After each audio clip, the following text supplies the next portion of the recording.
आज रामगढ़ जिले का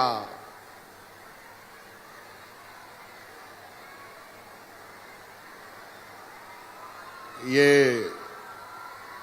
रजरप्पा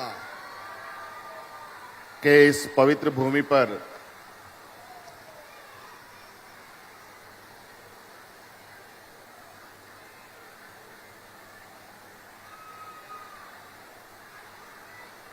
आपकी योजना, आपकी सरकार, आपके द्वार कार्यक्रम में हमारे साथ मंच पर उपस्थित हमारे सहयोगी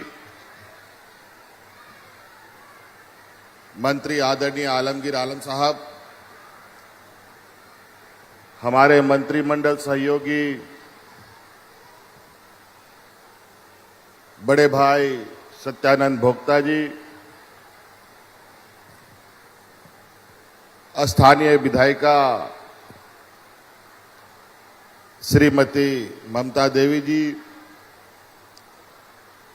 बड़का गांव विधायिका अंबा प्रसाद जी,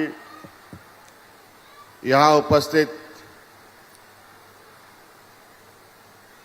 रामगढ़ जिले के सभी वरीय पदाधिकारीगण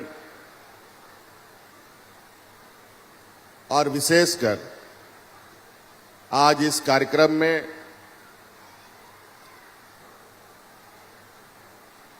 रामगढ़ जिले के विभिन्न गांवों से, पंचायतों से,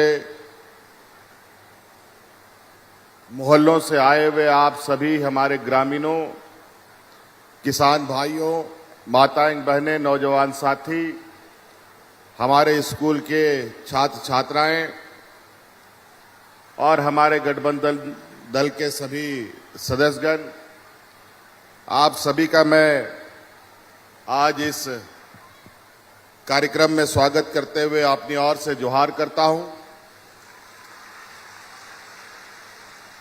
और अपनी कुछ बातों को रखता हूं। वैसे तो इधर मंच से कई सारी बातें आपने सुन ही ली, सरकार क्या कर रही है, कैसे कर रही है, किस तरीके की योजना आपके समक्ष ला रही है, उस योजनाओं का लाभ से आपको कितना फायदा होगा, किन लोगों को फायदा हो रहा है, लगभग सभी बातें आ गई। मैं इस कार्यक्रम के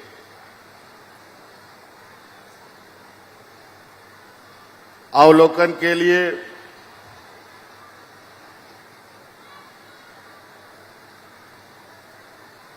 कई जिले घूम चुका हूं। ये लगभग हम लोगों का कार्यक्रम 12 अक्टूबर से चल रहा है।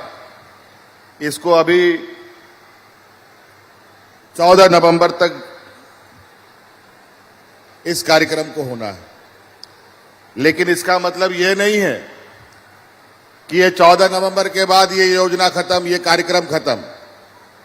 ये उसके बाद भी चलेगी। ये योजनाएं जो हम लोगों ने बनाई है, पेंशन भी बढ़ता रहेगा, धोती साड़ी भी बढ़ता रहेगा, छात्रवृत्ति भी बढ़ता रहेगा, मुख्यमंत्री रोजगार सृजन भी चलता रहेगा, पशुधन योजना भी चलता रहेगा। सभी योजनाएं, ये हम लोगों ने विशेष अभियान चलाया है 1 महीने का।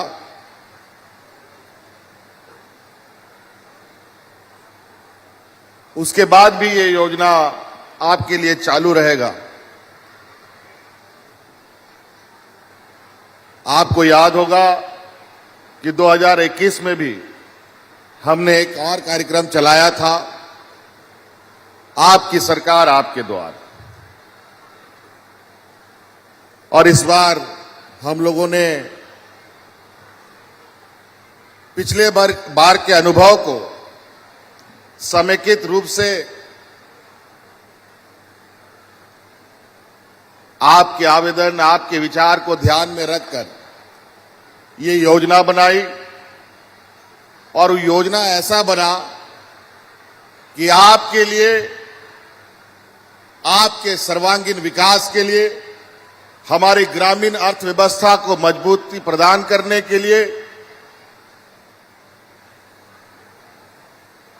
सरकार ने आपके लिए योजनाओं का गठरी बना बनाकर आपके गांव में, आपके पंचायतों में पहुंचाने का काम किया। मैं ये आप लोगों से सुनना चाहता हूं कि गांव में शिविर लग रहा है कि नहीं लग रहा है? बहुत बढ़िया।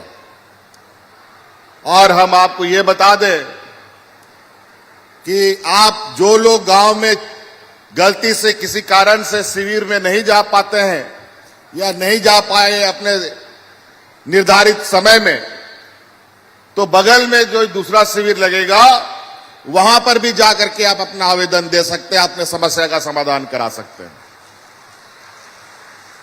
कोई दिक्कत नहीं है। और अभी तक जो हमें प्राप्त हुआ है लगभग 31 लाख आवेदन हम लोगों को मिल चुका है और 31 लाख में 20 लाख आवेदन ऑन द स्पॉट उसका समाधान कर लिया गया है।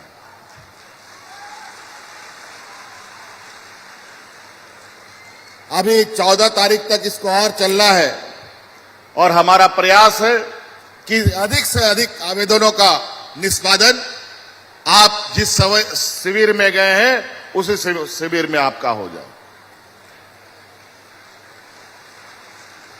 झारखंड का बनावट ऐसा है, हम लोगों का घर द्वार, गांव देहात इतने ऊंचे नीचे पहाड़ पर्वत के ऊपर है कि वहां पर कभी कभी लोग रहते हैं कि नहीं रहते हैं, लोग को पता भी नहीं रहता।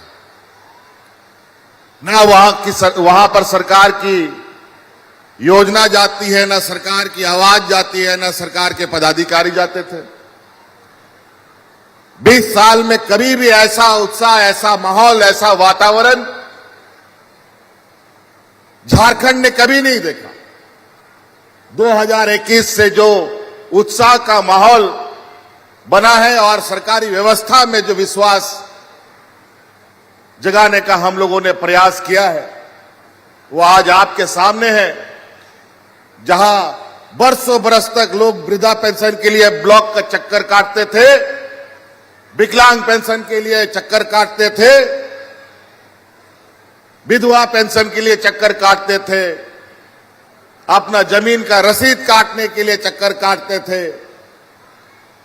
लेकिन वो रसीद और वो पेंशन जितना उसको मिलना था उससे कहीं ज्यादा उसका दलाल उससे छीन छान करके खत्म कर देता था। आज उन सब चीजों को हमने समाप्त किया। आज सरकार के पदाधिकारी पूरा अमला जमला के साथ, पूरा तंत्र के साथ आपके दरवाजा में आपका योजना इंतजार कर रहा है।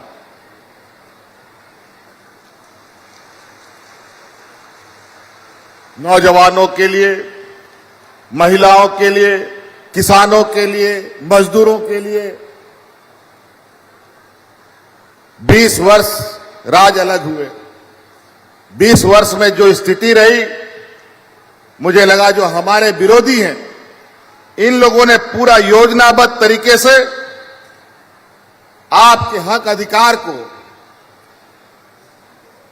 कागज कलम में ही पूरा कर अपना जेब भरने का काम किया। और यही वजह है कि विगत 20 सालों की समस्या इतना बड़ा हो चुका था कि वो समस्या इनसे संभल नहीं रही थी। और इससे पूर्व की सरकार में जब डबल इंजन की सरकार थी तो आपने देखा होगा कि किस तरीके से यहां के आम नागरिकों पर, किस तरीके से यहां पर सरकारी कर्मचारियों पर, किस तरीके से यहां पर अनुबंध कर्मचारियों पर, आंगनबाड़ी सेविका सहायिका पर लाठी और डंडे बरसाए जाते थे। ये पूरा मंजर 5 साल तक चला और आज देखिए कहां एक भी कर्मचारी ना एक भी आम नागरिक धरना प्रदर्शन करता है। सभी की सुनवाई होती है। 12 महीना में 11 महीना पहले हमारा पारा शिक्षक लोग धरना प्रदर्शन करता रहता था। हमारा स्कूल का बच्चा लोग कैसे पढ़ाई करेगा? और आज वही पारा शिक्षक 12 महीने में 11 महीना आज स्कूल में रहता है। ये फर्क है।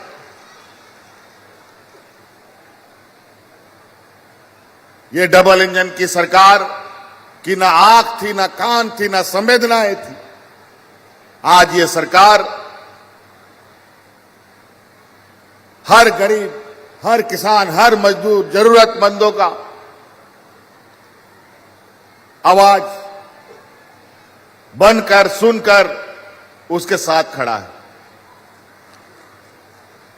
झारखंड में अधिकतर लोग, हमारे 80% लोग खेती बाड़ी से जुड़े हुए हैं, जो गांव देहात में रहते हैं। उनके लिए, हमारे नौजवान जो पढ़ाई कर रहे हैं उनके लिए, हमारे आने वाली पीढ़ी जो बच्चे हमारे, उनके लिए रोज नई नई योजनाएं बना रहे हैं।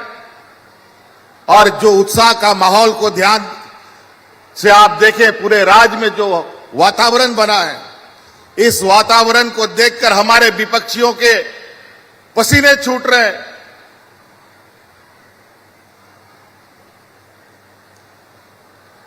और इतना घबराहट इनमें आ गया है कि इनको लगता है कि आने वाला समय में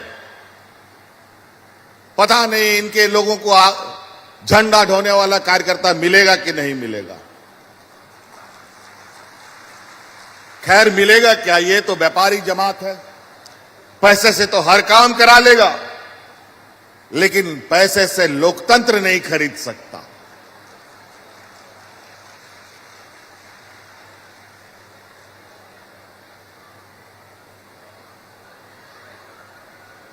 आज मुझे समझ में नहीं आ रहा है कि हमारे विपक्ष के साथियों को मैं क्या कहूं। इनके पास ना मुद्दा रहा, ना कोई उनके पास एजेंडा रहा। ये अपने सिर्फ संवैधानिक संस्थाओं के आड़ में अपनी राजनीतिक रोटी सेकने पे लगे हैं।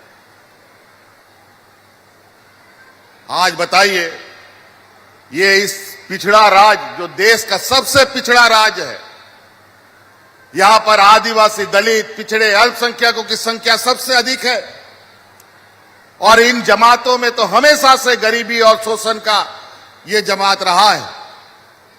आज जब देश में कोरोना आया और हमारी सरकार बनी, बनते ही कोरोना हमारे सर पर आ गया। और जब हम कोरोना से बाहर निकल रहे हैं तो सुखाड़ हमारे सर पे नाचने लगा। हर तरफ से मुसीबत, और ऐसे मुसीबतों में भी आपके द्वारा बनाई गई ये सरकार, कोरोना में आपने देखा, जहां हमारे पास सीमित डॉक्टर, सीमित संसाधन, सीमित अस्पताल, सीमित दवाइयां, ऐसे स्थिति में भी हमने इस राज्य को में कोई अफरा तफरी नहीं होने दिया। और इस कोरोना में पहली बार पता चला कि इतने बड़े पैमाने पर हमारे मजदूर दूसरे राज्यों में मजदूरी करने जाते थे। और उस समय हम लोग उन मजदूरों को कंधा में ढो ढो करके अपने घर ला रहे थे। किसी को हवाई जहाज से, किसी को ट्रेन से ला ला करके अपने घरों में पहुंचाने का हम लोगों ने काम किया। और जिस राज्य में, जो हमारे विरोधियों की सरकार जिन राज्यों में है, जहां बड़े बड़े अस्पताल हैं, ढेर सारे डॉक्टर हैं, दवाइयां हैं, सारी सुख सुविधा है, वहां पर कोरोना के वक्त लोग ऐसे मर रहे थे मानो जानवर मर रहे थे। वहां पर लोगों की मरने की संख्या इतनी बढ़ गई कि लोगों को जलाने के लिए लकड़ी घट गया, लोगों को दफन करने के लिए जमीन घट गया। लेकिन झारखंड जैसे पिछड़े राज्य में मरने और लोगों को जलाने की ना कोई समस्या आई, ना लोगों को मरने का हम लोगों ने कोई राह पे छोड़ दिया।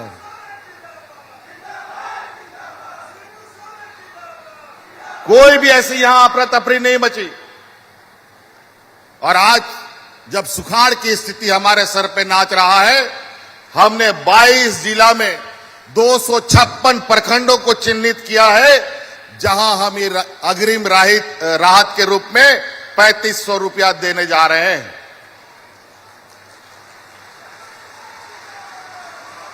और उसमें 31 लाख किसानों को हम ये अग्रिम राशि देंगे।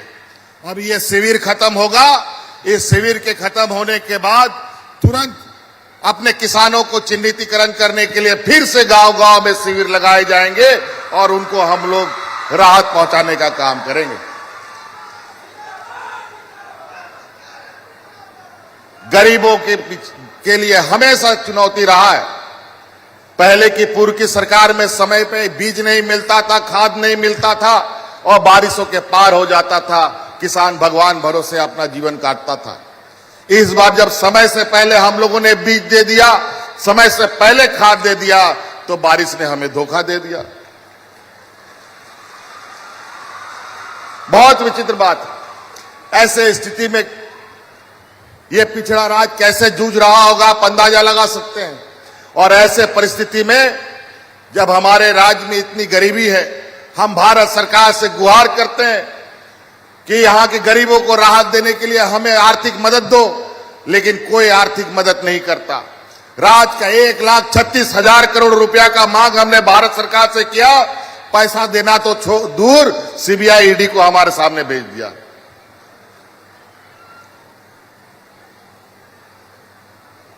अजीब हालत है। अब अपना अधिकार मांगने का यही सलाह इन लोग देते हैं। आपका अधिकार नहीं देंगे, बल्कि डराएंगे, धमकाएंगे कि अधिकार मांगना बंद करो।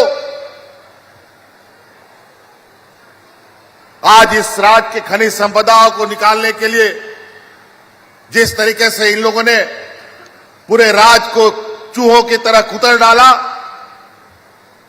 और जो उसका मुआवजा था बड़े पैमाने पर बकाया हमारा राज्य का, जब हमने उसकी मांग करना प्रारंभ किया, शुरू में तो कुछ रुपया दिया, क्योंकि पैसा इतना बड़ा था कि अब वो देने से घबराने लगे।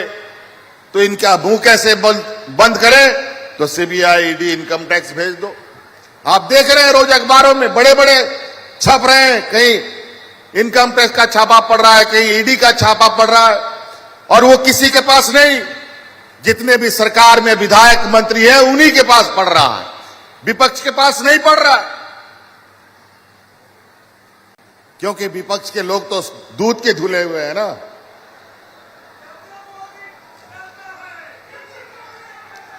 अजीब है स्थिति है। ये काम ना करते हैं, ना करने देते हैं। ये परेशान कैसे करेंगे, इसी काम में ये लोग व्यस्त हैं।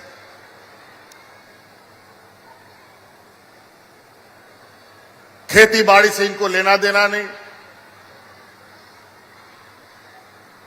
किसान मजदूरों से लेना देना नहीं, क्योंकि उन्हें किसान बनना है ना मजदूरी करना है।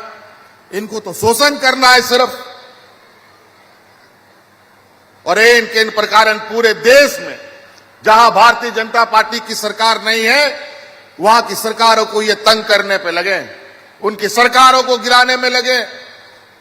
इन प्रकार झारखंड में कई बार सरकार बनने के दूसरे दिन से सरकार गिराने का षड्यंत्र चल रहा है, लेकिन हर बार उनके गाल पर करारा तमाचा लगा और नाकाम उनका षड्यंत्र हुआ है। आज झारखंड जब हमने भारत सरकार से मांग किया, प्रधानमंत्री जी को कहा कि हमारा इस राज्य में बूढ़े बुजुर्गों की संख्या बहुत अधिक है, इनका पेंशन का लिमिट बढ़ा दो, कोई जवाब नहीं। कोरोना के बाद जो लोगों की स्थिति बनी तो हमने निर्णय लिया कि अब इस राज्य में कोई भी बिना पेंशन का नहीं रहेगा, सबको पेंशन देने का कानून हम लोगों ने बनाया।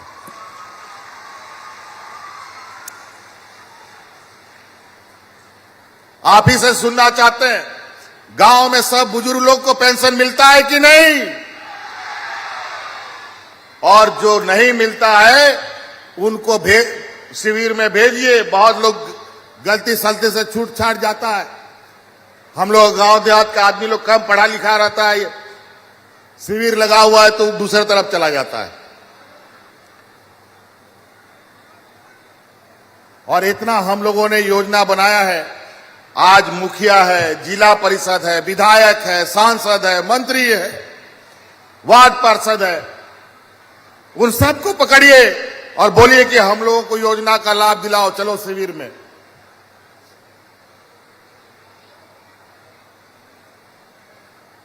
आज नौजवान स्वरोजगार के लिए अनेकों योजना, नौकरियों के लिए अलग से हम लोग निविदा निकाल रहे हैं। और इस बार जेपीएससी में जो हम लोगों ने बहाली की, 250 बच्चों का हम लोगों ने 250 दिन में रिजल्ट प्रकाशित करके इनकी बहाली भी कर दी। लेकिन पिछला सरकार 1500 दिन में भी रिजल्ट नहीं निकाल पाता था, हम लोगों ने 250 दिन में निकाला और 250 बच्चों को बीडीओ, सीओ और कलेक्टर बनाया। और आपको सुनकर आश्चर्य होगा, उन बीडीओ, सीओ, कलेक्टरों में जो हमारे बच्चे नियुक्त हैं आज विभिन्न जिलों में, उनमें से कई बच्चे ऐसे हैं, जो 30-35 बच्चे हैं जो बीपीएल परिवार से आते हैं। क्या कमाल है! बीपीएल परिवार के बच्चे यहां बीडीओ, सीओ, कलेक्टर बन रहे हैं। आंगनबाड़ी सेविका, सहायिका के बच्चे कलेक्टर, बीडीओ, सीओ बन रहे हैं। मजदूर का बेटा बन रहा है, बेटी बन रही है। ऐसा कभी हुआ था? इससे पहले ये लोग अपने रिश्तेदारों को नौकरी देते थे। हमारे आस पड़ोस के विधायक लोग हैं, उदाहरण के तौर पर, जिन्होंने अपने पड़ोसियों को, अपने रिश्तेदारों को नौकरी दिया है और सब सीबीआई का जांच में चल रहा है। और यहां पर भी जब हम लोगों ने नियुक्ति निकाली तो उस समय भी आरोप लगा कि मंत्री लोगों का बेटा लोगों का नौकरी हुआ। अब तो इनके बचाल व्यवस्था से ऐसा लगता है कि अपना बाल बच्चा लोग को जेपीएससी में बैठाना ही नहीं। कभी कभी लगता है कि पढ़ा लिखा करके तो गुनाह हो जाएगा अपने बाल बच्चों को, क्योंकि ये तो आरोप लगाएंगे। बड़ा विचित्र, ये नहीं चाहते यहां का आदिवासी, यहां का मूलवासी आगे पढ़े और बढ़े। आज यहां पर सावित्रीबाई फूले योजना का हम लोगों ने इस बार एक टारगेटेड कार्यक्रम रखा है। और सावित्रीबाई फूले किशोरी समृद्धि योजना के तहत हमारा लक्ष्य है, इस राज्य में 9 लाख बच्चियों को इससे हम लोग जोड़ने जा रहे हैं। और अब तक तो लगभग 2 लाख बच्चियों को हम लोग जोड़ चुके हैं। अभी बाकी को भी हम लोग तेजी से जोड़ने का काम करेंगे। अब चूंकि शिविर का कार्यक्रम भी एक साथ चल रहा है, और तो और आप सभी बच्चियों को से हम कहना चाहेंगे, आप पढ़िए लिखिए, सरकार आपका हर ख्याल रखेगी। और आपको हम बता दें, जो पहले कभी नहीं हुआ, ये भारत का पहला ये राज्य है जहां इस राज्य का आदिवासी, दलित, पिछड़ा, अल्पसंख्यक का बच्चा विदेश में हमारे पैसे से खर्च करके पढ़ रहा है। विदेश में जाकर के पढ़ा रहे हैं बच्चों को, जिसका पूरा खर्चा सरकार उठा रही है। और अभी बहुत जल्दी फिर से हम लोग मुख्यमंत्री छात्र प्रशिक्षण योजना ला रहे हैं, जिसमें आप सभी बच्चियों को, हमारे सभी छात्र छात्राओं को इंजीनियरिंग के लिए, मेडिकल के लिए, लॉ के लिए, पत्रकारिता के लिए आप लोगों को पैसे उपलब्ध कराए जाएंगे। इसके साथ साथ बहुत जल्दी सीएम सारथी योजना भी ला रहे हैं, जिसमें कौशल प्रशिक्षण दिया जाएगा, उसमें भी राशि आप लोग को उपलब्ध कराया जाएगा। उसके बाद बहुत जल्दी गुरुजी स्टूडेंट क्रेडिट कार्ड लाया जा रहा है, जिसके माध्यम से आप अच्छे बड़े बड़े अगर मेडिकल इंजीनियरिंग कॉलेज में आपकी एडमिशन हो जाएगा, वहां पर आप सिलेक्ट हो जाएंगे तो बहुत कम इंटरेस्ट पर 15 लाख रुपए आपको सरकार उपलब्ध कराने का काम करेगी।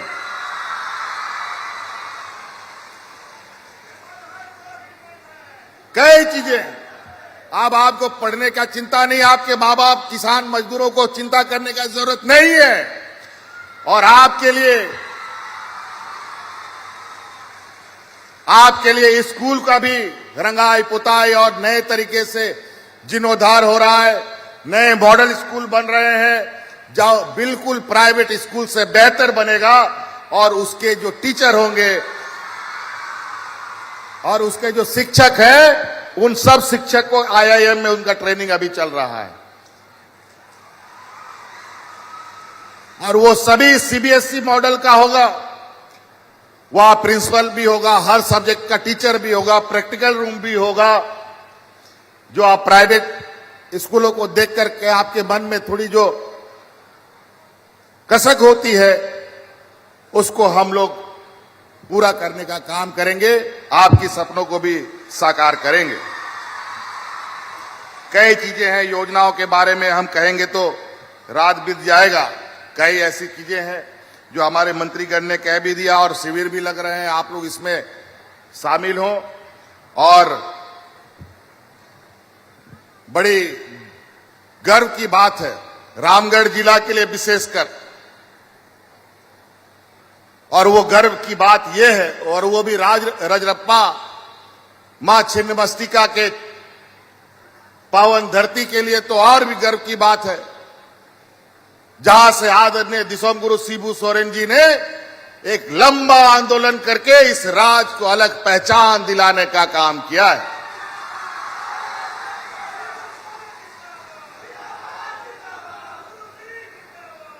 आज झारखंड की अगर पहचान है तो आदरणीय दिसोम गुरु शिबू सोरेन जी की देन है, जिसके वजह से आज ये राज बना है।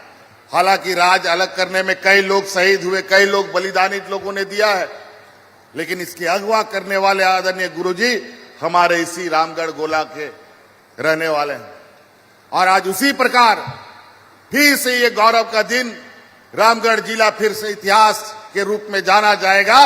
यही रामगढ़ बात छिन्नमस्तिका के पावन धरती का सुपुत्र हेमंत सोरेन 1932 का खतियान देने जा रहा है, और यहां के हमारे ओबीसी भाइयों को 27% का आरक्षण भी देने का काम करेगा। और संयोग का बात है, हर चीज जब लोगों में काम करने का एक लगन और ईमानदार सोच हो तो ऊपर वाला भी साथ देता है।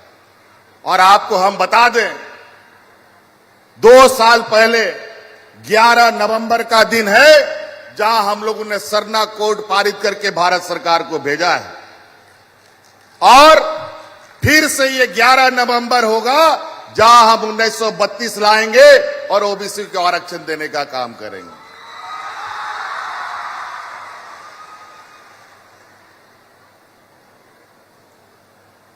आज झारखंड के लोग सदियों से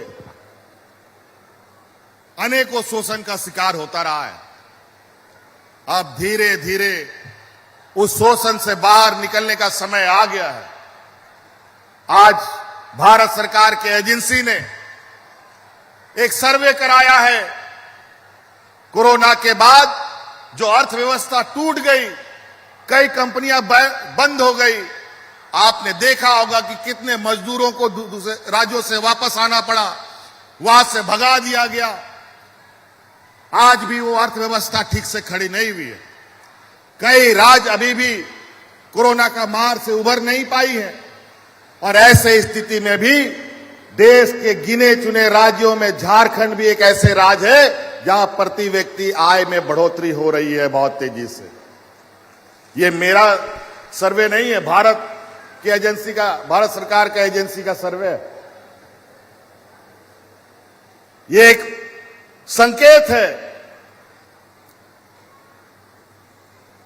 और वो इसलिए है आज गांव-गांव में हर एक बुजुर्ग के पास, हर एक असहाय के पास अपने पैरों पर खड़ा होने का, अपने तरीके से जीने का, मान सम्मान से जीने का अधिकार इस सरकार दे रही है।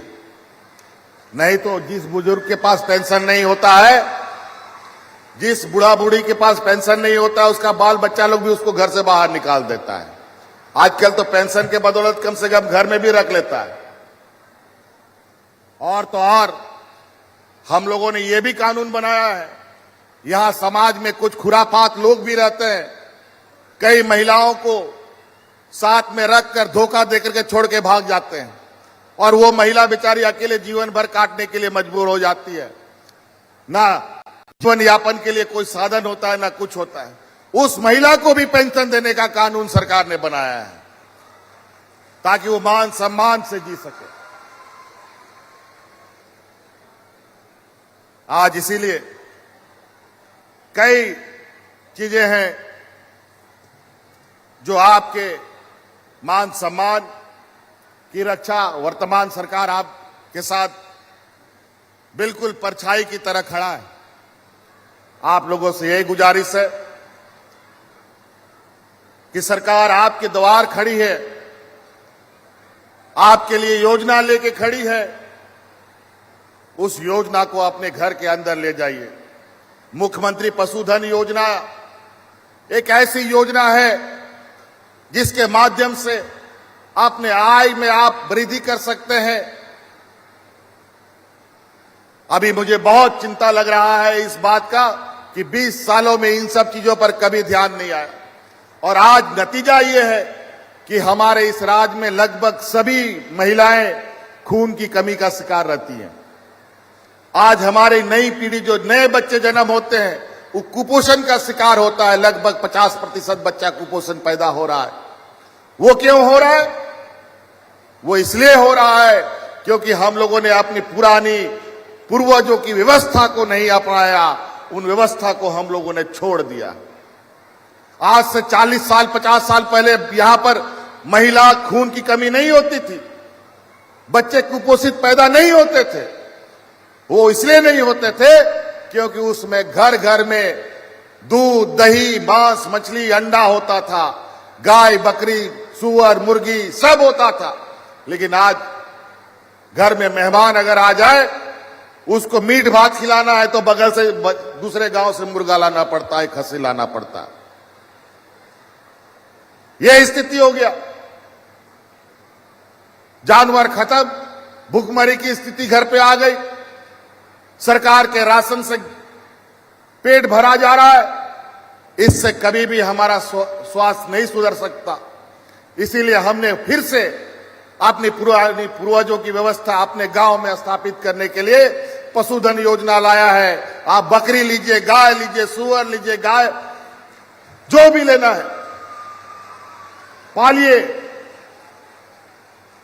और तो और ये जानवर भी सरकार दे रही है और जानवर को आप कहां रखेंगे, पशु शेड भी सरकार आपको दे रही है साथ साथ में।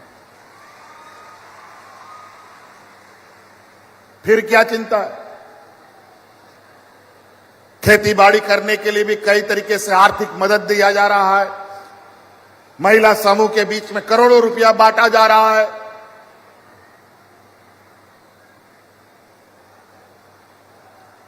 आज आप लोगों को गाड़ी का लोन, टेंट के लिए लोन, ट्रैक्टर के लिए लोन, दुकान के लिए लोन। आप चाय दुकान चलाइए, होटल चलाइए, नाई दुकान चलाइए, लोहार दुकान चलाइए, बढ़ई दुकान चलाइए। बिजली का दुकान चलाइए, कपड़ा का दुकान चलाइए, राशन का दुकान चलाइए, कोई भी महिला हो पुरुष हो, आप सरकार के पास आवेदन दीजिए, आर्थिक मदद आपको सरकार करने जा रही है। इसीलिए आप लोग बढ़ चढ़ करके इस कार्यक्रम का हिस्सा बने और इस योजना का लाभ ले। हम समझते हैं और मेरा जो मानना है, गांव की अर्थव्यवस्था को हमें मजबूत करना है। जब तक गांव मजबूत नहीं होगा, ना राज्य मजबूत हो सकता है, ना शहर मजबूत हो सकता है। इसलिए गांव और के जड़ को मजबूत करना हमें जरूरी है।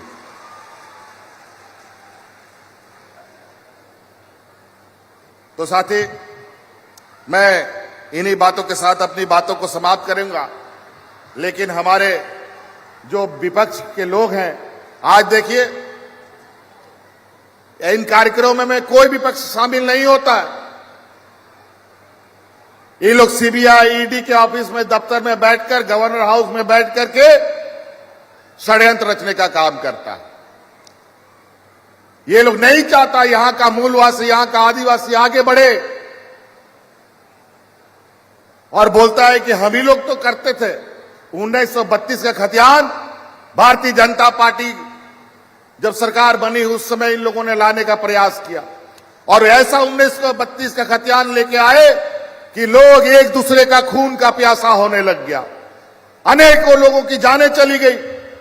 और वहीं ये सरकार 1932 का कानून लाया है तो रंग गुलाल के साथ उसका स्वागत होता है।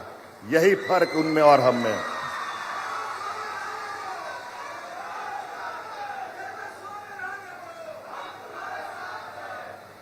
यही सोच उनमें और हम में है। आज ग्रामीण, आम नागरिक, किसान, मजदूर, नौजवान सबके लिए काम कर रही है। साथ साथ में हमारे सरकारी कर्मचारियों का स्थिति देखिए।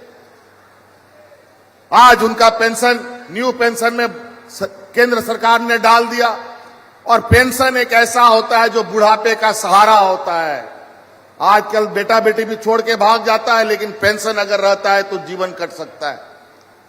आज उनका भी हम लोगों ने पुराना पेंशन लागू किया इस राज्य में, और ये देश का पहला राज्य है जहां कर्मचारियों का पुराना पेंशन दिया जा रहा है।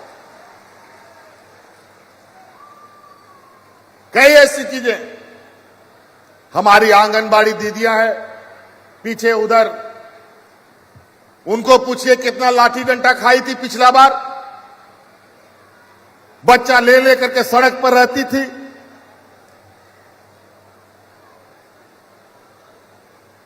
पहले मंत्रियों का, मुख्यमंत्री का घर घेराव होता था अपनी मांग पूरा करने के लिए, और आजकल मंत्री विधायकों का घर घेराव होता है मिठाई खिलाने के लिए, रंग लगाने के लिए, माला पहनाने के लिए। बताओ, ऐसा कभी देखा?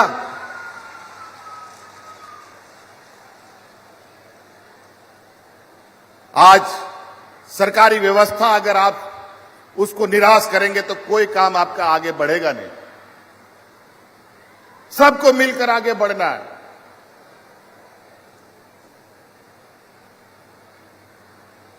तो साथी, रहे कुछ बातें याद आ जा रही है। इस वजह से मुझे लगता है अभी हमें बंदी करने में ज्यादा बेहतर है। और भी कार्यक्रम है हमारा। इन्हीं बातों के साथ नोंडे आबोआ होड़पन दिसोमो कान गया आबोरेन को बाबा बोया मिश्रा को मजीराम गुणित को पर सौर सटेर कान गया पसे अडी सराव नोडे सटेर लगी। आज शिविर लगा कना आबोआ अतु अतु पंचायत रे ओना शिविर रे आयमा लेकान योजना ले बनाव इदी का ओना योजना को लाभ हताव पे और आतु दिशा मोड़ा दुआर मौज ते सजाव बनाव पे।